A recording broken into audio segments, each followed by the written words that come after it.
I wonder how many of these 16 people are Democrats and, try to interfere with the election?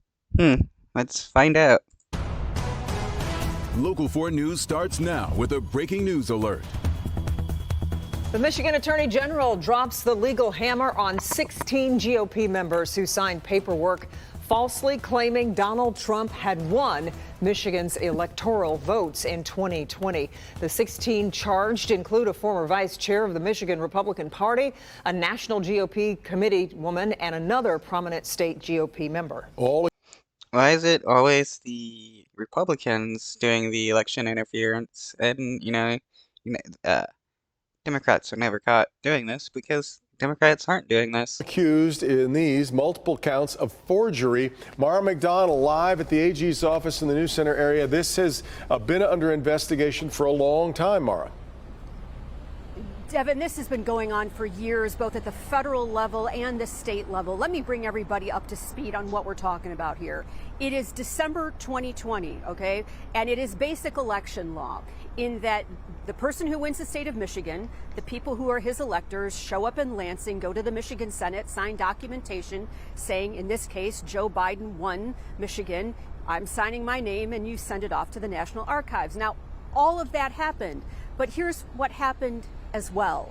The night before that was scheduled to happen, a bunch of people met over at Michigan GOP headquarters. 16 of them signed documentation claiming that they were the rightful electors of the state of Michigan, that Donald Trump won the state of Michigan, and that they sent their paperwork off to the National Archives. There was even a scheme at some point and it didn't happen, but there was a scheme to spend the night in the Senate, and try and give their votes the next day.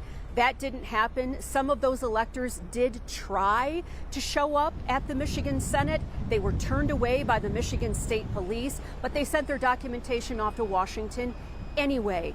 Now, after 3 years of investigating, the Michigan AG has charged all 16 of them, excuse me, with multiple counts of forgery. Take a listen as Dana Nessel fills you in. This plan to reject the will of the voters and undermine democracy was fraudulent and legally baseless. The false electors' actions undermine the public's faith in the integrity of our elections, and not only violated the spirit of the laws enshrining and defending our democracy, but, we believe, also plainly violated the laws by which we administer our elections in Michigan and peaceably transfer power in America.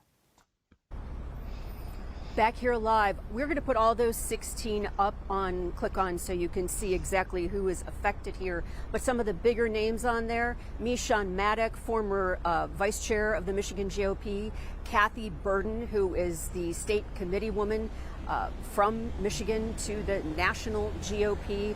All of them have been charged these forgeries, 14 years in prison if convicted, and Nessel's office. 14 years, that's a good bit of time, and I hope they go to a pretty bad prison instead of a fancy one a lot of wealthier people are able to go to. Says they're not done. They are considering other charges against others who were involved in the scheme.